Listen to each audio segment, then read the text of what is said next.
What's up mga kabibalab? Isang magandang araw na naman sa ating lahat. At ngayon po ay nandito kami sa amin at sumaglit na umuwi kasi namiss ko yung aking mga pamangkin, si Nana. Kaya sumaglit po muna kaming umuwi. Pero uuwi naman po kami mga kabibalabs at ngayon po ay hapon na. Dahil hapon na mga kabibalabs at kukuha kami ngayon ng aming pangulam at meron ditong langka dito sa aming kapitbahay.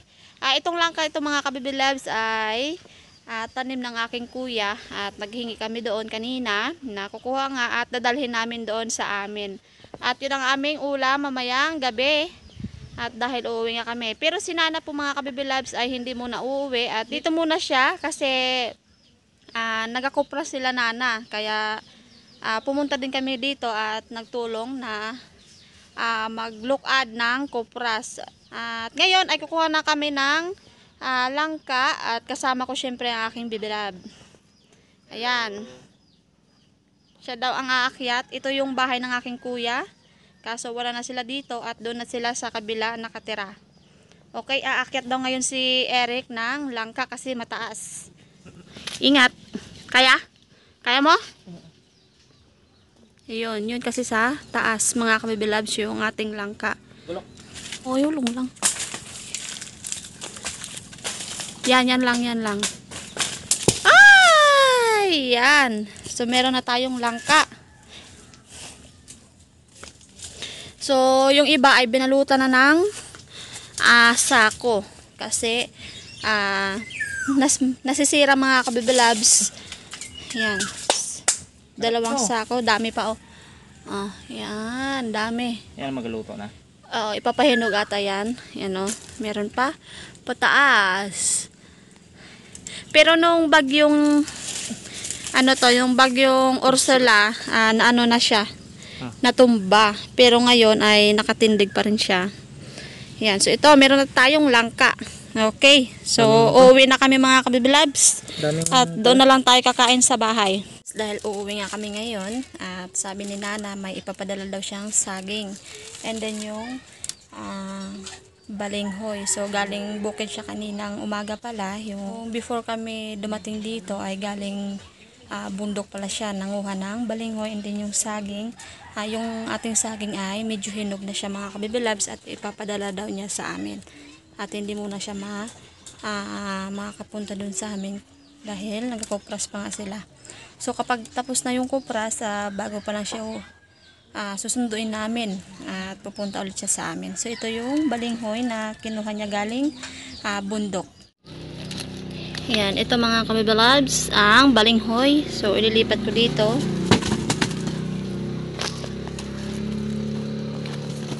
Yan.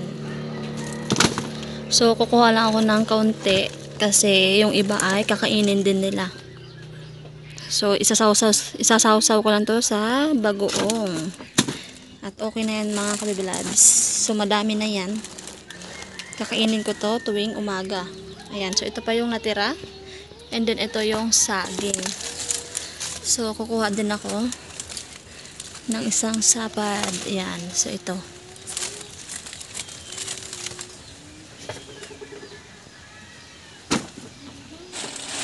So, ito pala yung hinog na saging ni Nana. Pinahinog niya. Yan o, ang dami.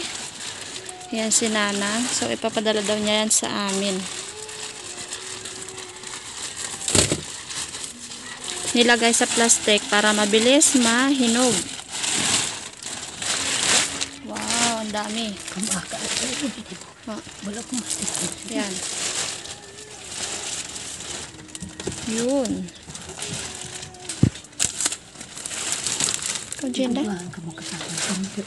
Kanyo kasa. Yan. So, apat na sapad. So, ito yung dalawa. Ibibigay namin doon sa isa kong ate. At yung ito yung amin. At ito yung kanila Nana daw. At meron pang hinog na tundan. Yan. So, madami. Thank you very much. Kukuha din kami ng niyog. Dito yung ito yung mababa na niyog ni Nana. So, dadalhin namin dahil doon ay kulang yung niyog. Ayan, si Eric ang kumukuha. Yan. Yan, si Nana. Babalatan na ni Eric yung ating niyog. At doon lang namin kukuskusin sa bahay. 3 piraso para yung aming kinuhang niyog dito kasi doon sa amin ay kulang ang niyog. Kasi hindi pa malaki yung aking tinanim na niyog mga kabibalabs.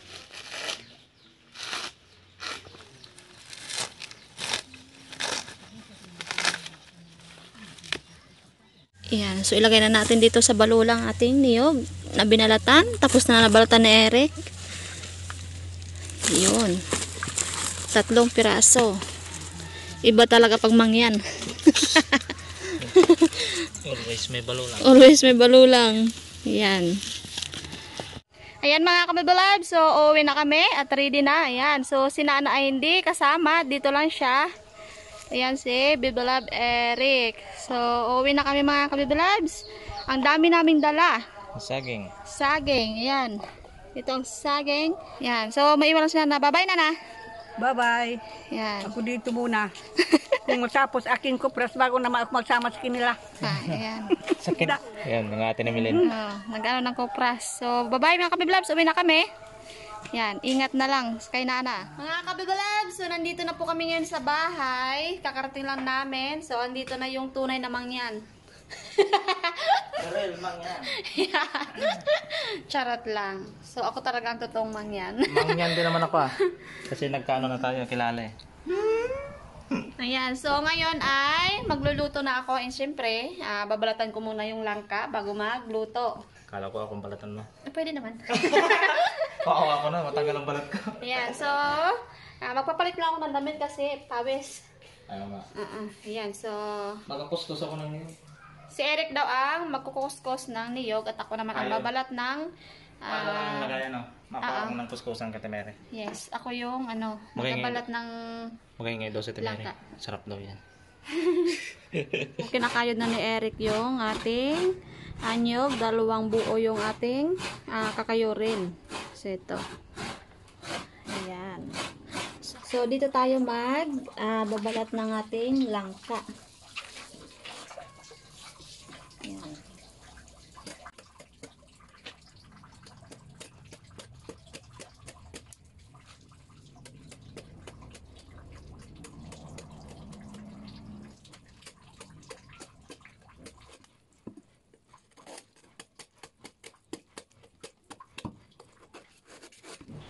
Mga kabibilans, tapos ko na balatan yung ating langka. So, ito na. And then, so, sasapsapin ko na yung ating langka dahil maliliit yung ating hiwa.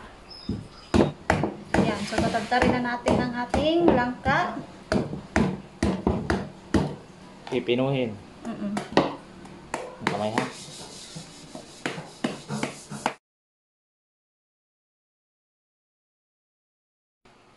Mga kabibilans, so, nilipat ko pala dito sa bilao yung natin, yung langka kasi doon kanina ay maliit yung ating lalagyan.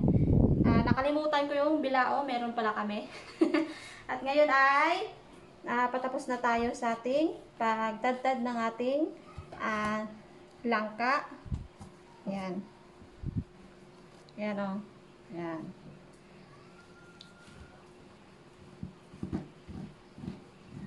So, madami pala siya mga kabibilabs. So, pag natadtad na. So, masarap to, ginataan. Kailangan natin pinuin para madami.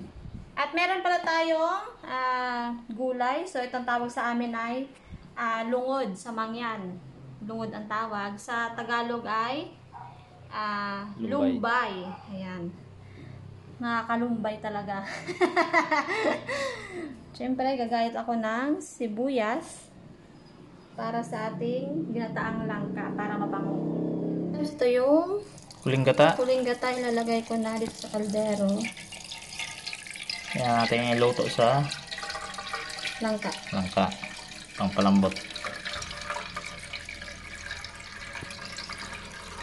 Kailangan madami. Kasi madami yan eh. So, So, nandito pala kami sa labas magluluto at kasi pag dun sa loob ay hindi kaya ng shilin namin at mauubos. Kaya dito nagpadupong si Eric sa labas. And then, ilalagay ko na yung ating gata. So, ilagay natin yung ating ingredients mga kabibilabs. Ito yung ating bawang and then sibuyas at luya, pampabango. At ito yung ating ilangka, ilalagay ko na rin.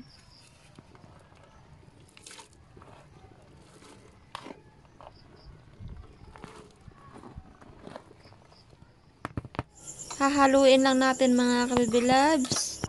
Kuluan natin sa maluto. So, hihiwain na natin ang ating... So, lagyan lang natin ng... Pino. Hindi naman asin pino. Lungod. Lungod ang tawag dito sa amin. Sa iba ay bago. Sa iba bago. Bagong bago. Sa akin ay bago home. Bago oh. Laging bago. So itong Yung ano yun ang... sa sibuyas, yung tangkay, sibuyas Tagalog, ialog natin yan. Yeah, mamaya. Mas masarap. So, ginabi na tayo mga kabibalags. So, meron tayong daing mga kabibalags. Itong daing na to ay galing kay Ate Mary. So, itong isda ay danggit. So, ilalagay na natin. Kasi, ano na siya, nagtuyo na yung ating ginataang langka. Yan. Hindi. Sabay ko na rin yung gulay. Ito yung gulay na lungod sa amin ang tawag.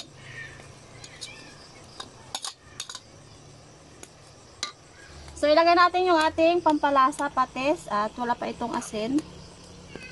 Yan. So, isang sandok. And then, may sili tayo mga kabibilabis, 3 piraso. Lagay ko na rin yung unang gata.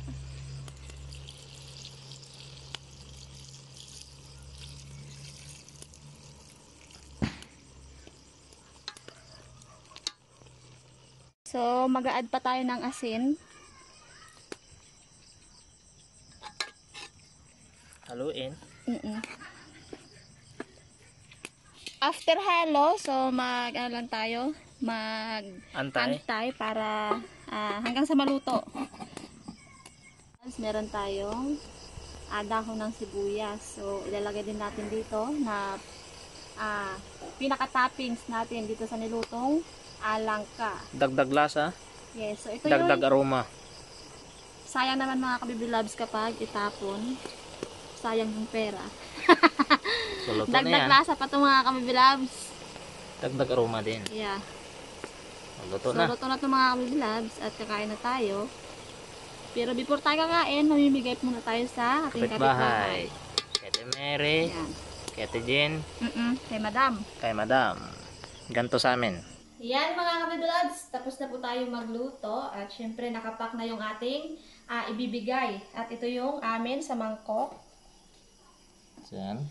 Before kami kakain, mamigay muna kami sa kapitbahay para sabay kaming kakain. Yes, so ito, 3 kapitbahay. Ate Mary, Miss Yahay, Ate Jen. O, tara. Ito sa ating pinaka-cute na kararaw or bilao. So, ilagay dyan. So, okay. Ibenta natin to. Binta natin. Punta na tayo sa ating kapitbahay. Una-una muna si Ate Jen. Katabi lang namin.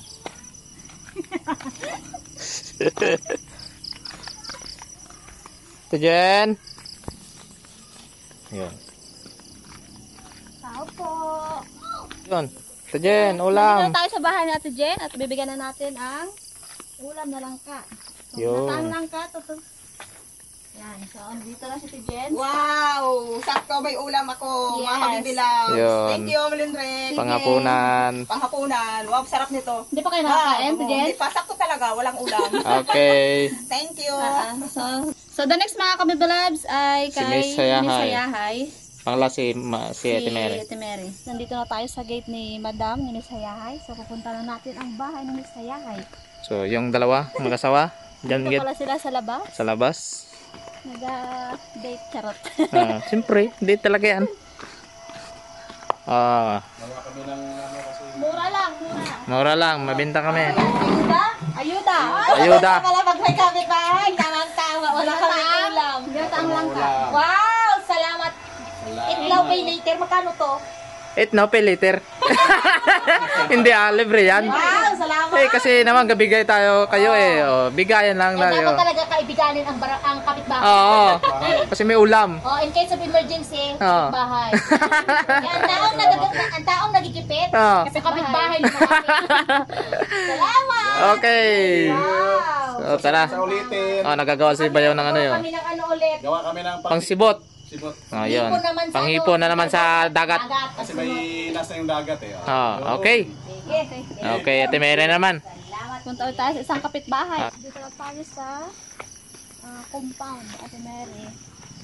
Siyempre, magbibigay din tayo ng ulam para matikman niya yung ating luto. Kung masarap ba? Ay, Ito pala si Aya. Si Aya agad sa ano. Gutom na talaga si Aya pala. Busy. Busy natin pinaka... Yun. Si Ate Mary pala dito. Masipag talaga na Ate Mary, Dapat talaga tularan sa Ate Mary. Busy talaga lagi. At ngayon ay magbibigay kami ng aming Ulam. munting ulam. Nilagay namin sa plastic. So nilagay lang namin sa plastic. Wala kami para hindi ka mangkok na maghugas. Siyempre naman. Maraming salamat at nakalibre kami ng ulam. Yun. Hindi pa kayo nakakain? Hindi pa kami nakakain. Ayun, wala sakto. kaming ulam. Tingnan nyo. Ayan. Saktong Ayun, walang ulam nga. Okay. Ayan. Tama. Makain ka na. Bye. Apa. Okay, bye-bye. Init ko pala yun. Yun mga kabibulabs, after namin mamigay at ngayon ay kakain na po kami dahil gutom na kami. Gutom na, sa amoy pa lang. Nako, magugutom na talaga ako. Paborito ko talaga yan. Maliit pala ako. Paborito pala to ni Eric. So yung akin, paborito ko din yan. Okay. Kain na tayo and before kain, pray muna. Muna tayo naman sa lahat sa pagkain ito. Amen. Amen. Kain tayo mga kabibulags. Shout out dyan sa inyong lahat. So, kakain muna kami ng paboritong gataang langka ng mangyan. Sa Tagalog yan. Ang nalala ito ay medyo kulang sa sa gata. Kulang pa sa niyog. Pero okay na rin, kahit kulang. At ang dagdag pa pala na.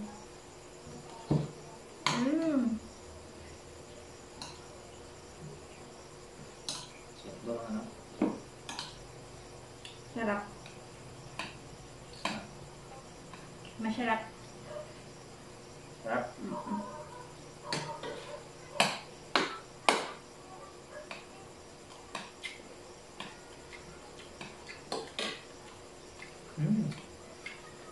Mara na mara talaga siya. Kulang na yun. Inom mo na.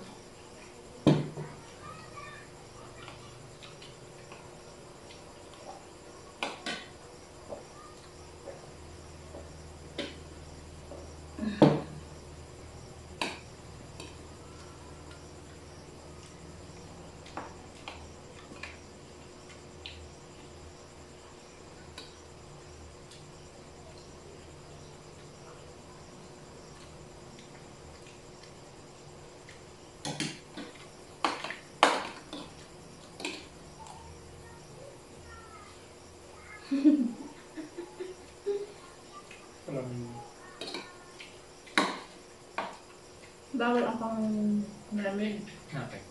Dahil galing initan tayo kanina. Hiling ko kasi may patulak. Gusto mo tulakin kita?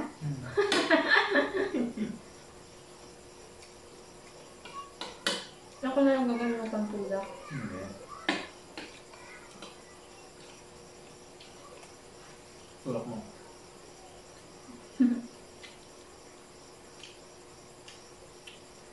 Si Nana, hindi pa natin makakasama ngayon. Busy pa kanina sa pagkukupras. Pagtapos na yun, bago pa lang siya, pupunta dito.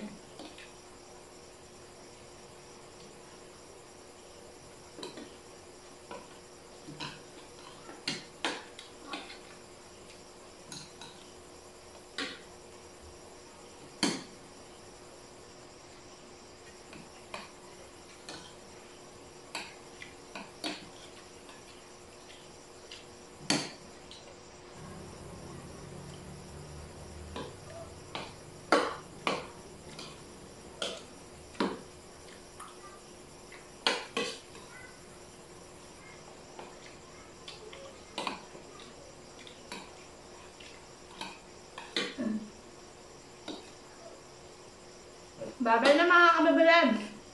Bye-bye na. Pero kakain pa kami. Bye. Salamat. Thank you so much and God bless.